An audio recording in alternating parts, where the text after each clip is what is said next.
Okay, this is then the rate of reaction required practical, one of the two, and it's all about concentration of acid. It's changing the concentration of acid. And the actual statement that goes along with it is, how does the concentration of acid affect the reaction? Okay, now this is then the equipment. So what I've got is I've got a piece of magnesium ribbon, which is there, 2 concentrations of hydrochloric acid, a conical flask, delivery tube, which is that there, a water trough, 2 measuring cylinders, one of them is there, and a stop clock. Okay, I'll draw a stop clock. There's a stop clock. Very good stop clock.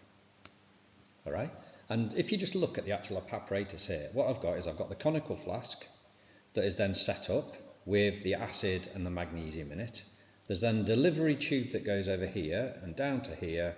And so any gas that is then given off there, it goes down that delivery tube, and what you do is you see little bubbles here that are then collected in the top of the measuring cylinder.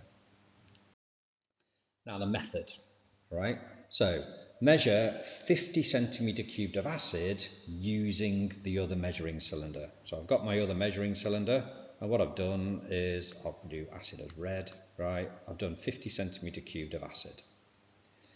Fill the other measuring cylinder with water, which is this one, right, and invert it. So basically it's full, and so whenever any bubbles go in it, they collect in it into the trough. Add a 3 centimetre strip of magnesium ribbon. Right, and that is one of the control variables in the fact that it's got to be the same size piece of magnesium ribbon.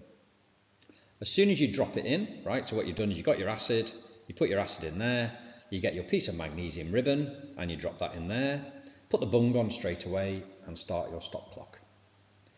Then what you do is you record on a table the volume of hydrogen gas given, which is here, over a suitable amount of time. Right, so what I'll do is I'll test it every 10 seconds, just record down how long that you're actually recording it for.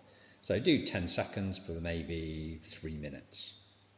Then, once you've done that, empty it all out, wash it all out, and repeat for more concentrated hydrochloric acid. Draw a graph, what happened? Okay, now this is a typical kind of results table. Now I said 3 minutes on that previous one there, and this is probably, I don't know, 1 minute 40 seconds. So what you do is, after 10 seconds, with the weaker acid, we've got 4 centimetre cubed of gas produced. With the stronger acid, we've got 12, etc., all the way down the results table. When you've done that, what you then do is you do your calculations, right, which is putting it onto the result. Right. So this is then your graph of results. You've got the pale green line there, right, which is the low concentration of acid. You've got the red line there, right, which is the higher concentration of acid. Now what you've got to notice is as long as the acid doesn't run out, it always comes to exactly the same point at the end. The only difference is the red line gets there quicker, right, than the green line. So that video then, or that experiment, is then experiment number 1 as a rate of reaction, right? And what you're doing is you're looking at the different concentrations of acid. What you could do 3, 4 different concentrations of acid, and what you should do is you should do exactly the same pattern going on every single time. Most important thing about this is your method and then drawing that graph at the end.